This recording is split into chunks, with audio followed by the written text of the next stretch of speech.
Somehow this balloons from an event that cost $1 million the first year they did it to $63 million now. Harry has ballooned the budget from $1 million. It cost $1 million to do it with 400 people. It's now $63 million with an extra 140 people. What the fuck? I mean, that's insane. They're ashamed of him. They consider him dangerous and toxic, which is why if you meet him, you do so behind closed doors. Yeah. 200,000 pounds go toward the vets. 200,000 pounds out of 63 million. What the? So Spike Lee rejected Prince Harry's handshake in an awkward moment during the New York Knicks versus San Antonio Spurs game, as seen in an exclusive this is awkward. video. They have the bloated salaries. They pay like 23 people over $100,000 a year for a 7-day. I mean, it's just insane. Meghan and Harry are reportedly so broke they can't even divorce. The legal fees would bankrupt them. Money's going to be a big... And this is the mood music, JJ. All of this builds up to a scenario in which the marriage is under pressure. The penny drop for Harry, realizing you've ruined my life. There's an audit being done on the $63 million right now. I think this is going to turn out very, very badly. Wounded soldiers. That's who this was all supposed to be for. So explain this to me. How does one of Prince Harry's events end up costing $63 million when barely a penny of it reaches the veterans it was built for? And trust me, the money is just where this starts. By the end, you'll see the whole thing coming apart at once. The media are having a total meltdown about Harry and Meghan now, and seeing just how isolated they are and what a toxic brand they are. So the royal family don't want the Sussex brand anywhere near their very successful royal brand. Similarly, Hollywood, as we know, have turned their back on Harry and Meghan as well. The whole thing's a hot mess. The 2025 Invictus Games in Vancouver cost a reported $63 million. 543 veterans took part. Do that math, and you're looking at about $118,000 spent on each one of them. Remember that number, because the rest of the world is about to make it look absurd. The American version, the Warrior Games, same idea. Real wounded servicemen, real competition, runs on about $2 million a year. A similar event over in Germany gets by on around $200,000 and hosts half as many people. So somehow Harry's games cost dozens of times more than everybody else's, and the veterans see less of it. So, also, it doesn't pay for the veterans' transportation or insure them. I mean, what is this paying for? The insurance thing is insane. It is. Insurance. Lots of private jets, lots of camera crews, lots of security, a documentary, beautiful fashion, of course, from Meghan, 5-star hotels they stay in. I wonder, I mean, somebody is doing it. There's an audit being done on the $63 million right now. I think this is going to turn out very, very badly. Once you notice that, you can't unnotice it. And neither could the people who started digging, because their own paperwork made it worse. In a single year, the money handed directly to veteran charities got cut by 63%. Almost 2/3 gone. And in that very same year, their income went up. A brand new 6-figure executive job appeared. Their savings grew into the millions. Their top earner was taking home far more than people running charities that size usually do. So follow it with me. More coming in, more going to salaries, less going to the wounded. That's not an accident. That's a choice. The figures have been inflated. They've made less money than they claim. And this is propaganda from the relentless and ruthless Sussex public relations machine, which never sleeps. And here's what makes it everybody's business, not just Harry's. Nearly half that money was public. $15 million from the Canadian government, $15 million more from British Columbia, your tax dollars if you're watching this up in Canada. And when people went looking for the contracts, the numbers were blacked out, redacted. And they said that the $4 million in sponsorships, that the sponsors, the corporate donors, aren't named. So I'm wondering, because people will rag on the corporate sponsors? Do they have people giving them money who say, don't use my name? Is that possible? One document even looked like it was paying the games boss twice. Now, nobody has ever shown Harry pocketed a cent himself, and that's only fair to say. But when someone asked him to just open the books and prove it, you know what they got back? Nothing. Silence. And silence, when the answer should be so easy, has a sound all its own. What the? I'm amazed nobody has been all over this before, but thank God Paula Froelich is getting in the mix on this thing. Now here's a twist almost nobody covering this bothers to mention, and it's got people angry, but not at Harry, at how the truth got out in the first place. All that digging, reading the filings line by line, catching the blacked out numbers, doing the math on every veteran, that was one woman. An ordinary person who built a following picking apart exactly this kind of thing on her own time for free. Then a big-name journalist scooped it all up, ran with it, and walked off with the headlines. And I was watching Kinsey Schofield, who's great, by the way, and she had Paula Froelich, who's done phenomenal research on this. I know Mark Dolan quotes her a lot. And she's talking about how it looks like this has been nailed down in San Diego for 2029. And the people who'd been following her from the very beginning are furious about it. They flood the comments demanding she get the credit for her own work. It's a little fight inside the big one, but it tells you everything. This scandal wasn't broken by the press. It was broken by one regular person reading the papers the professionals never bothered to open. Which brings us to the question that turns this whole thing upside down. Was Invictus ever even Harry's in the first place? So, and then they have these quotes from Harry. Time magazine does, Invictus gives them their identity back. What? What? And then he says it saves lives. Well, she's big on saying that. I mean, look at all the lives Meghan saved by buying jeans. Oh God, what a pile of crap! I can't it's all- believe she it's ever all said it, but crap. she did. So many have come to Harry, according to Harry, and said, "If it wasn't for Invictus, I would have offed myself." Probably for all the transportation bills and medical bills that they didn't want to stick their family with if they offed themselves. That's probably why they don't off themselves, because of the Invictus Games. A lot of people are dead certain it wasn't. The way they tell it, the real groundwork came from the Royal Foundation, the same one William was part of. And the money to get it going? They trace it back to a court case William won against the press, money he then put toward launching the games. In their version, Invictus was basically handed to Harry on a plate, something to give the spare a job, a reason to get up in the morning. People in the comments were mad at me. They're like, "Don't you give him credit for the Invictus Games? The royal family started it with money William got from really? I a didn't know lawsuit that William won. He donated money to start the Invictus Games. That's what people said in the comments. I don't know. Don't get mad at me if I'm wrong about that.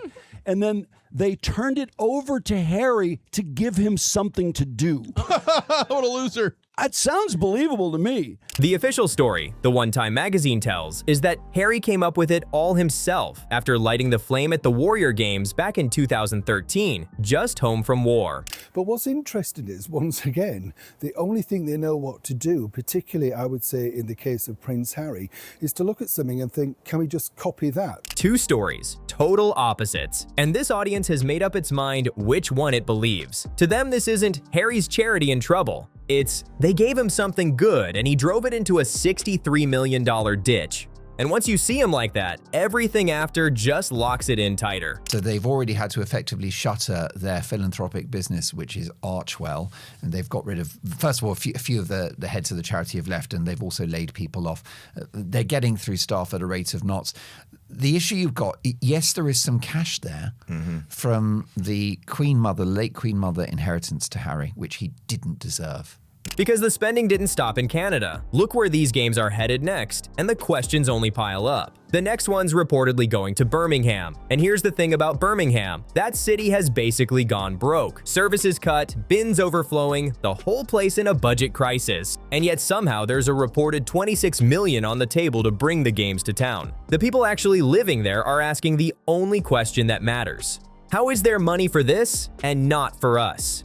Then jump across the ocean. Birmingham is getting $26 million, or Harry, I'm sorry, is getting $26 million from Birmingham for the Invictus Games. And I mean, people are really like, why is the government spending all this money? It's crazy. The 2029 games look like they've been quietly nailed down for San Diego, and that lit up a whole new round of suspicion. Who's paying for it? The guessing points straight at California. State money, city money, even whispers about the governor himself. And remember, a city like San Diego doesn't get rich hosting this thing. The money flows out, not in. Is he getting money promised from Gavin Newsom, possibly? Why would New? Because not from Trump. Oh, you mean from the city of San Diego? Yeah, from the city of San Diego, or maybe the state of California is throwing a big pile of money at Harry to have the Invictus Games in San Diego. Now, here's the kicker. At the exact same time all these new millions are appearing, Australia yanked a $9 million pledge to Invictus, and the organizers said they got blindsided, told just minutes before it went public. One country backing quietly away while others keep pulling millions out of thin air. That right there is what keeps people sure something stinks. They need a government to give more money. They need $126 million to be more private jets, more camera crews, more everything. He said he wants to have more competitors. It costs so much money. They had 400 competitors for $1 million. It costs for 140 more competitors. It costs $62 million. Holy shit, that's gonna be expensive. So why does Harry keep getting put up on a pedestal while all this is going on underneath him? That's exactly what made the Time 100 blow up. He didn't just make the list, he made it for sports, right next to LeBron James, next to Patrick Mahomes, a man whose whole athletic track record is polo, and a documentary about other people's bravery. People didn't just roll their eyes, they asked, flat out, who signs off on that? And here's the theory they keep landing on. The billionaire tied to Time magazine is also tied to BetterUp, the company where Harry's got that funny little title, Chief Impact Officer, reportedly worth 7 figures a year. So, this Time 100 thing is coming up more and more now. People are just blown away that he is on the Time 100 leaders of sports with LeBron James and Patrick Mahomes and Mayweather and all these people. It's like, Harry, Prince Harry. Same money world featuring him, paying him, lifting him up. To his critics, that's no coincidence. That's the whole game showing itself for a second. What is an impact officer anyway? I never heard about what happened to that job, but I did hear that company laid off a bunch of people, and they were furious that they were still paying Harry at the time. They're like, oh, well, they pay this zero who never shows up, and yet they have to lay all of us off. Proof, the way they see it, that he isn't earning any of this. He's being propped up. And the one thing they can never figure out is why anybody keeps bothering. And then all that careful image building walked straight into a brick wall at a basketball game. Harry flew all the way to San Antonio for an NBA Finals game. Doesn't follow the Knicks, doesn't follow the Spurs. Went anyway, as the commissioner's special guest. And when the cameras found him, he was stuck back around the 8th row. Not courtside, not even an aisle seat. Row 8. He flew to San Antonio. He's not from New York. He's not from San Antonio. I don't know that he's a big Knicks fan. I don't know that he's a big Spurs fan. But here he is. He went to the game. I believe he was on the 8th row. The internet had a field day, turned it into a game of Where's Waldo? Squint and spot the prince. And somebody dropped the line of the week. 8th row for the man who's about 8th in line to the throne. You can't write it better than that. And that's because he's sitting way back, basically near the roof somewhere, row 8 or something like roof. that. And you could barely even make him out. All the real celebrities were obviously courtside, but Harry, way back in row 8. Then look at the photo of him next to the commissioner. The body language says it all. Turned away, leaning off, talking to anyone but Harry. He didn't look like a guest of honor. He looked lost. And look, Adam Silver is not interested in Harry. He's talking to anybody but Harry. Look at the body language. Adam Silver's way over here. Harry's way over there. And the guy to Harry's left there to our right is a member of the Wounded Warriors too, and he doesn't even want to talk to Harry. No one's dork. Everyone seems to be talking to someone. But the moment that really took off was Spike Lee. The legendary director spots Harry in the crowd and points at him, and not in a nice, hey, good to see you way. Harry, not reading the room at all, doubles back and sticks his hand out for a shake, and Spike just leaves him hanging. Won't take it. Points to himself instead, like, who? Me. And lets Harry slink off. And here's the part that gives it teeth. Some folks don't think Spike was just being cold. Now, when Harry noticed the Oscar winner pointing at him, aggressively, by the way, he doubled back and stuck his hand out. I'm guessing he didn't understand what finger pointing means. I'm sure he didn't even know that this was Spike Lee. There's a story going around that Harry once used Lee's name on a fake account online, and that Spike's been waiting on an explanation ever since. True or not, it turned an awkward little snub into something people played over and over. So let's watch this video again. I could watch this on repeat, and I probably will. I'll show it a few times in today's episode. But it says here that the filmmaker, Spike Lee, watched the Duke of Sussex hug someone in the stands at Texas's Frostbank Center at the NBA Finals Game 5 before saying something to the retired royal. Oh, I love that he's called the retired royal. This is quality journalism right here. Now connect that basketball trip to the bigger picture, because the game wasn't his only stop in America. He also showed up at the U.S. Warrior Games, that lean little $2 million event for American wounded servicemen, flipping burgers, working the crowd. And plenty of Americans didn't see that as a sweet gesture. The weekend was Prince Harry serving Warrior Games, serving burgers and all that sort of stuff. Now, if this had been done without tipping off the media, if this had been done basically without, he's going to be there at this period, he's staying this long. Now, their excuse is security. If people gathered round and the van became unsecure and all this, excuse me, I get both sides of that, right? I totally do. They saw a man whose own games are buried in a money scandal showing up at the clean, well-run American one, and the way they tell it, quietly working its donors, trying to pull support away from American veterans to feed his struggling British operation. For people who hold their own wounded warriors sacred, that crossed a line nothing else in this whole story did. And then he's only got $4 million from sponsors, and he needs another $33 million, I guess. And they said that the $4 million in sponsorships, that the sponsors, the corporate donors, aren't named. So I'm wondering, because people will rag on the corporate sponsors?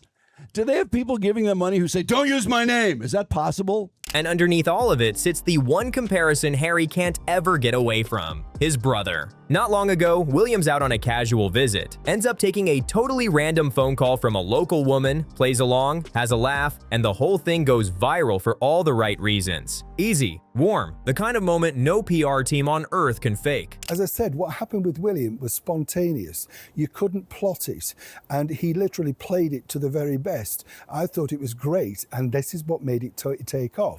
This particular footage, again, you're just getting headlines like, is this now what you're destined to do? Flip burgers in a van.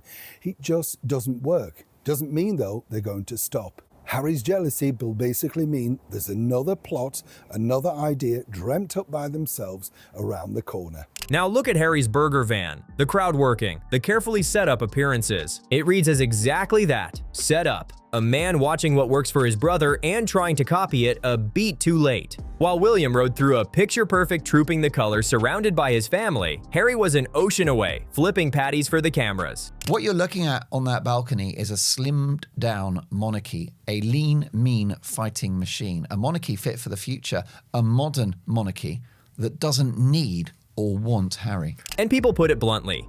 One brother is living it, the other's imitating it, and the gap gets wider every single time he tries to close it. Harry, though, is not having it. He was seeping with jealousy and could not believe that this went so well, utilising this opportunity, particularly on Trooping the Colour weekend, where he thought, let me show my fun side, pulling funny faces, playing to the crowd. I'm very good at this sort of thing. You will remember me and like me. And what they're trying to do, because America has had enough, is, look, remember why you liked us. And you could see that gap clearest of all at Trooping itself. What the world watched was a slimmed-down royal family that, honestly, looked like it was thriving. The king, William and Kate, the kids, the whole next generation up on that balcony. A family that, in the public's eyes, didn't need Harry and didn't want him. And the thing people kept saying wasn't even angry. It was quieter than that, and it cut deeper. He wasn't missed. Nobody mourned him. Nobody argued about him. He was just gone, and nobody brought it up. For a man who used to stand on that balcony, being forgotten hurts worse than being hated. I'll tell you what's more painful for Harry. He wasn't missed. I mean, Harry, who's Harry? Prince who? Yeah. Because if you watched the Trooping the Colour, and it was an amazing ceremony watched around the world, you've got the All-Stars, haven't you? You've got King Charles and Queen Camilla. You've got William and Catherine. You've got Princess Anne. You've got Edward. You've got the children, the next generation. Which finally takes us behind the doors of that Monteceto mansion, where the real trouble lives. It's a problem because they've got bills. $3 to $4 million all in, staffing costs, security, international travel, private education for the kids, the mortgage I mentioned. They've got grounds staff. They've got help in the kitchen because we know Meghan she's not a cook, okay? We have documentary evidence of that. We've got 16 episodes of We Love Meghan that demonstrate she's never seen a stove before. Reports say they're now cutting household staff and having to pick up the slack themselves. That Harry's been sitting down with advisors, going through the numbers, getting genuinely rattled at how fast their California life eats money. Security in the millions, a mansion buried in debt, private schools, a full staff, constant flying around, the whole act of looking royal with nobody else picking up the tab. And the money that used to pay for it is drying up. Spotify, gone. Netflix, cold. They have multiple mortgages on the home. They're really trying to keep up with the Joneses. You also have to remember they spend a lot on security. I don't know why, because it doesn't seem anyone wants to go near them, but they spend a lot on security. But Spotify has dropped them. Netflix is pretty much done with them. They're persona non grata over there. And so if they are heading for a divorce, what is there to fight over? And the one thing they could always sell, that royal connection, worth a little less every year, they stay away. Then came the line nobody could stop repeating, that they're so tangled up in debt now, they couldn't even afford to get divorced if they wanted to. Sit with that. Not held together by love, not by the kids, held together by a bank statement. He's quoting a story in Radar Online that says, "Yikes! Divorce would bankrupt them. They're so leveraged that they cannot possibly get divorced." I mean, I don't really think they're looking to get divorced right now, but it sounds like they're terribly leveraged. Harry's trapped. They spend $3 to $4 million a year on private security, $14.5 million house. They owe $9.5. Now, Mark said the mortgage is $500,000 a month. How could a mortgage be that high? And when Harry got spotted off skiing in Colorado with a buddy while Meghan stayed home, people read it like a warning flare going up. The way they see it, that marriage stopped being a marriage a while ago. It's a contract now, and neither one can afford to rip it up. But I would not be shocked if in a few years they are divorced. I feel like financial strain is one of the top 2 or 3 reasons couples divorce. And it's clear something is not right here, right? There is something that just seems a little dicey to me with their finances. I would not be shocked if Meghan Markle leaves Prince Harry for someone wealthier. The problem is these billionaires she would want, like Elon Musk and these folks, they don't want to date Meghan Markle. Okay, these really successful men out here who Meghan Markle would love to glom onto and she would ditch Harry for in a second, they want to date young, exciting women. They don't want like an ex washed up Duchess. And there's one more thread pulling tight around all of it. Whatever's keeping them afloat is reportedly old money. What Harry got from the Queen Mother, what came down from Diana. But money like that only stretches so far when nothing new is coming in behind it. Which is why so many people think Harry's real plan is just to wait. Hang on for whatever comes to him when his father's gone. The other issue you've got is, so while we'll acknowledge there is some money in the bank account, they've got a big mortgage on the house, and there is no cash flow. JJ, there's nothing coming in. Yeah. So you know, and our viewers know, that when you've got your savings and you're living off your savings, you're in a dangerous place, and that's where they are. Picture that for a second. A grown man waiting on an inheritance to bail out a life he can't pay for, from the very family he turned his back on. That's not independence. That's a clock ticking down. Meghan's brand, as ever, is reportedly staring at a $5 million loss. Warehouses full of product inching toward their expiration dates while nobody buys. Her brand, as ever, is facing a $5 million loss if she can't find a way to offload or sell her products before they expire. Now, they're supposed to expire next summer in 2027. All of her jams and her flour sprinkles and her chocolates, whatever the hell she's selling, her jams, jellies, and dog biscuits, okay? Apparently, they're sitting in a closet somewhere and they're going bad. And it's what she's selling that leaves people speechless. Jam, flour sprinkles, a wickless candle, a candle with no wick for nearly $60. Bookmarks next to chocolate next to flour confetti with nothing on earth tying any of it together. I've never seen a brand where you're selling bookmarks, flour sprinkles, chocolates, and jams. Okay, none of it makes sense to me. None of it really goes together. Why is there a bookmark next to a box of flour sprinkles? All of it is a bunch of buffoonery and shenanigans. And her own critics nailed the problem in 4 words. She is the brand. There's nothing underneath the name. Just her face slapped on stuff you can get cheaper and better at any grocery store. Her website traffic's been sliding month after month. And people have already written the ending for her. The dollar store, the discount racks, the clearance bin, the whole lot dumped for pennies before it goes bad. According to the New York Post, she is also facing low visitor numbers to her site, which is also why they're having low sales. So the site brought in 213,000 visits in February. It recovered slightly in March with 226,000 visits, but fell again in April with 178,000 visits. Now, if there's one thing I learned in marketing and in social media marketing, and I've been doing this for a few years now, a good conversion rate is maybe 2%. So here's where we end up. A charity bleeding money, a man propped up by people nobody can explain, a handshake left hanging, a balcony that forgot him, a marriage glued together by debt, and now millions of dollars in jam nobody wants. Pull any thread you like. It all leads to the same knot. It is absent without leave. It's a dead parrot. It is an ex deal. It is no more. It is a broadcast deal that's pushing up the daisies. It's gone to meet its maker. Finito. The end. Good night, Vienna. Adios. Every piece of this, the games, the magazine covers, the marriage, the jam, every single thread runs back to one thing: the money. If you want to see exactly where those millions went, the videos right there on your screen go even deeper. Go watch them next.